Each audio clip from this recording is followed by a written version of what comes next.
Good morning, students. Myself, Dr. Rajni Parmar, Assistant Professor, Government Law College, Bundi. Today, in the class of Criminology and Penology, we'll continue with the theories. So, आज जो हम theory पढ़ने जा रहे हैं, हम यहाँ पे 3 थ्योरीज जो हैं वो डिस्कस करेंगे. पहली है डिफरेंशियल एसोसिएशन थ्योरी, दूसरी है सोशल लर्निंग थ्योरी और तीसरी है कॉन्फ्लिक्ट थ्योरी.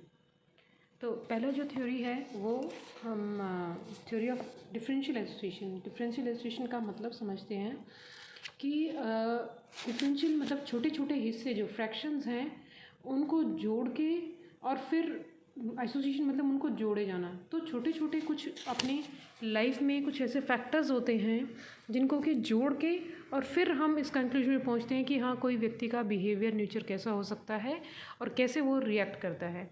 तो ये जो क्रिमिनल्स के बिहेवियर के लिए जो थ्योरी है उसमें डिफरेंशियल थ्योरी एप्लीकेबल होती है, जिसको चेन ऑफ सर्कमस्टांसेस भी बोलते हैं. कि कई बार इंसान का नेचर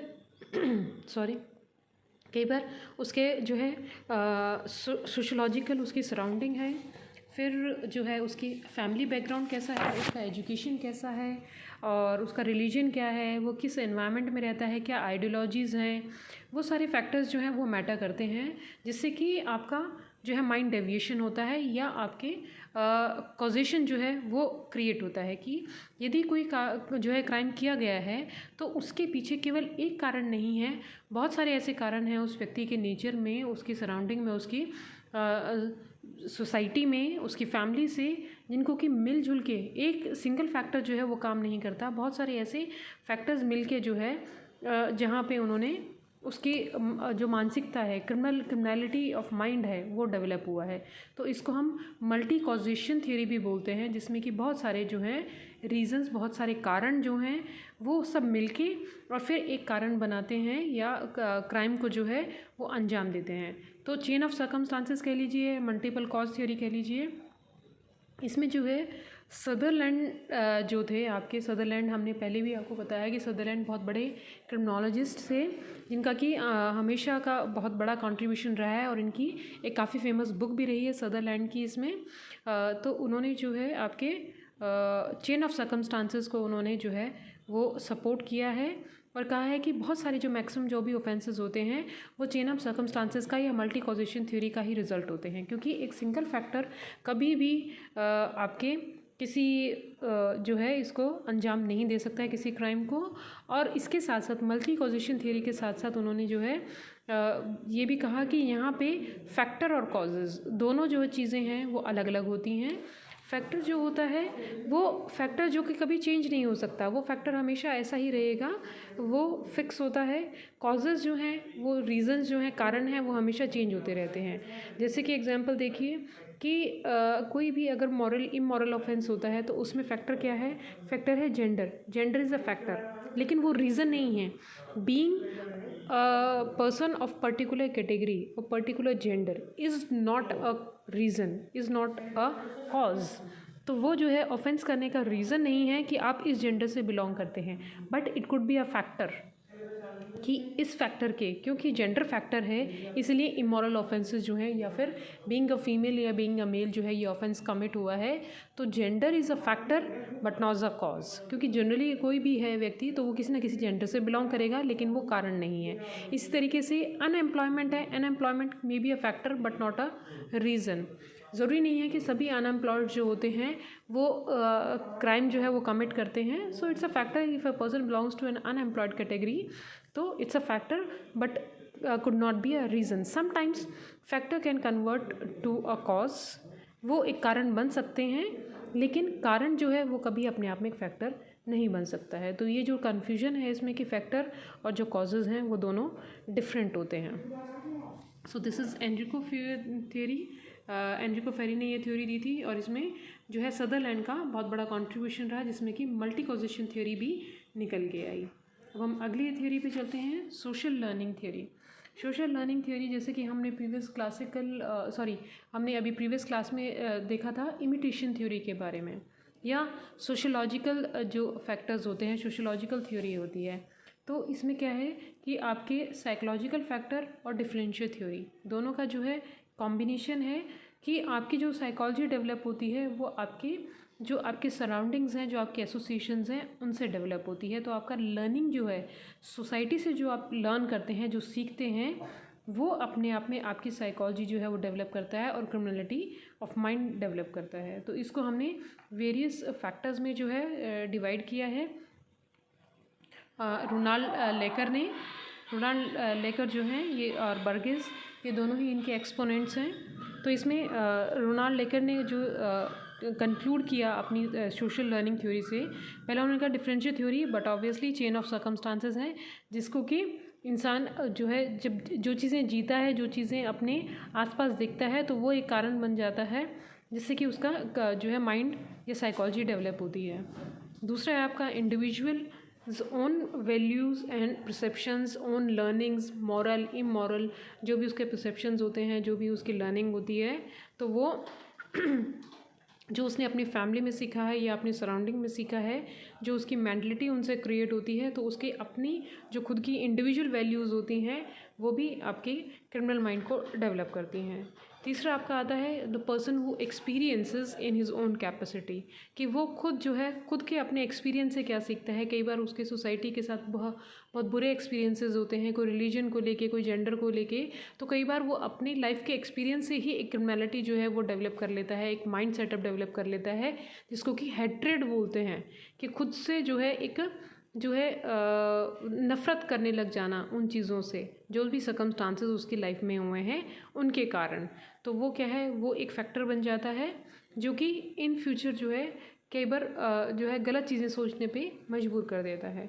और फाइनली है इंडिविजुअल ऑब्जर्वेशन, जो कि हमने बताया है कि टैरेट की जो इमिटेशन थ्योरी थी, तो उसमें भी उन्होंने कहा था कि जो अपने आसपास आप देखते हैं, जो सीखते हैं, वो कई बार जो है वो आपके माइंड में बैठ जाता है, और उनकी वजह से जो है इंसान कई बार उसको इमिटेट करने की कोशिश करता है, उसको फॉलो करने की कोशिश करता है, और उससे क्रिमिनलिटी जो है वो माइंड डेवलप करता है। तो ये है हमारा सोशल लर्निंग थ्योरी की सोसाइटी से इंसान कैसे सीखता है, खुद की कैसे थियरीज़ या परसेप्शंस बनाता है, या कैसे लाइफ के एक्सपीरियंसेस होते हैं जिनसे कि उसकी जो है माइंड सेटअप वो है क्रिमिनल डेवलप होता है।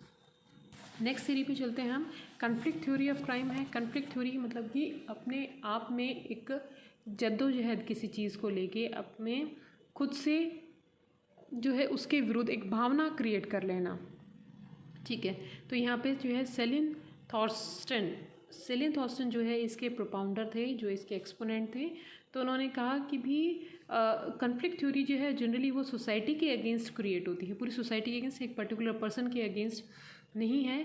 तो वो फैक्टर्स होते हैं, जैसे कि आपका कल्चर है, पर्टिकुलर रेस है, जैसे कि गोरे और काले में होता है, तो गोरे लोग जो है हमेशा काले लोगों को जो है हमेशा नफ़रत करते हैं, तो इनको डिस्क्रिमिनेशन भी आ जाता है इनका।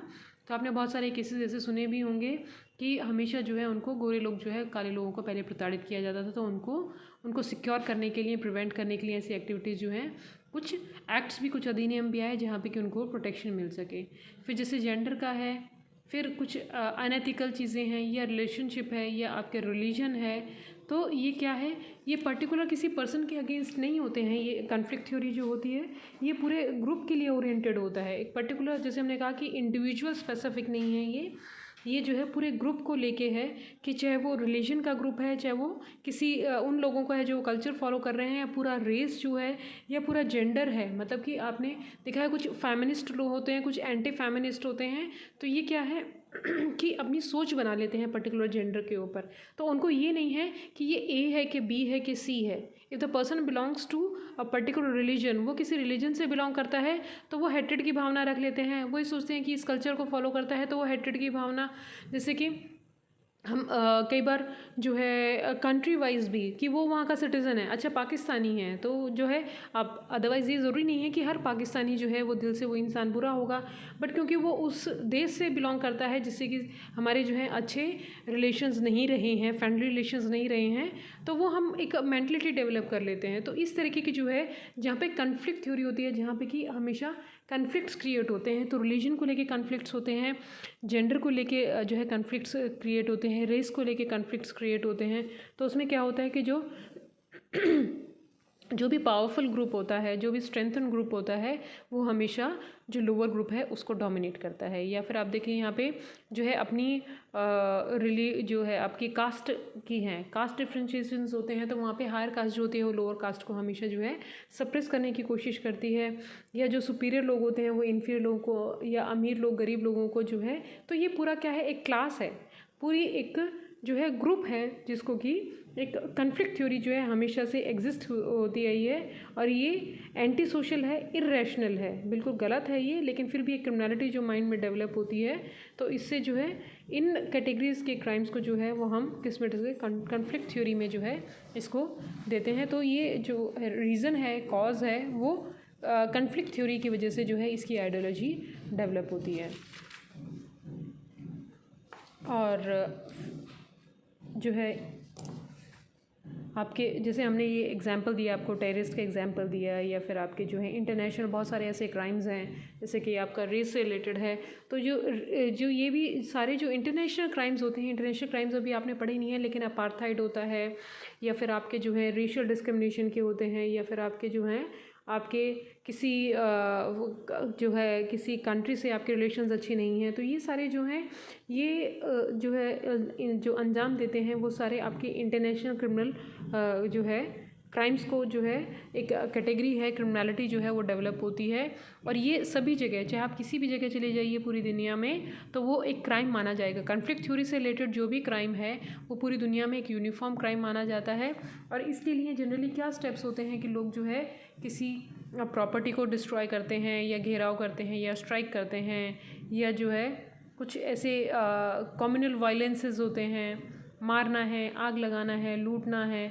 तो ये सारे जो भी जितने भी ये जो हैं कम्युनल हैट्रेड के होते हैं, या किसी पर्टिकुलर कम्युनिटी को लेके जो डेवलप होते हैं क्राइम्स, वो सारे आपके कन्फ्लिक्ट थ्योरी में आते हैं। और ये कन्फ्लिक्ट थ्योरी मतलब ऐसे ही जो हैट्रेड की भावना जो डेवलप करती है उसकी वजह से ये इस प्रकार के क्राइम्स होते हैं। जैसे हमने बताया कि स्ट्राइक है, या आर्सनिंग है, या फिर रेशियल डिस्क्रिमिनेशन का है, या फिर क्या अपार्थाइड। अपार्थाइड का मतलब होता है कि दूरी बना के रखना, या फिर एक हैट्रेड की भावना है ना। जैसे कि अभी आपने सुना होगा कि कुछ जैसे दिल्ली यूनिवर्सिटी में जो ईस्टर्न लोग होते थे या नागालैंड के लोग होते थे, तो उनके लिए एक जो है एक द्वेष भावना जो है उत्पन्न हो जाती है। तो ये इस तरीके के जो हैं अपराध वो अपार्थाइड की कैटेगरी में आते हैं, कि वो उन लोगों से उस कैटेगरी से जो है वो नफ़रत करने लग जाते हैं।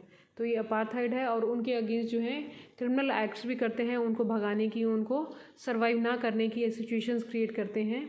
तो वो क्या है, वो अपार्थाइड कैटेगरी है। तो ये भी एक इंटरनेशनल क्राइम की कैटेगरी है। तो अल्टीमेटली क्या है कि ये जो हर क्राइम की जो एक है उसका एक बैकग्राउंड है कि उसकी क्रिमिनलिटी कैसे डेवलप हुई और कहाँ से हुई। तो ये जो है ये कम्युनल जो भी क्राइम्स होते हैं उनकी थ्योरी है कि वो कन्फ्लिक्ट थ्योरी है, जिसमें कि जहाँ पे कन्फ्लिक्ट्स पैदा होते हैं, और वो इर्रेशनल कन्फ्लिक्ट्स जो हैं वो हमेशा से जो भी आपके एग्जिस्ट करते आए हैं, जिसकी वजह से ऐसे क्राइम्स कमिट होते हैं। This much for today, will meet in the next class. Thank you so much.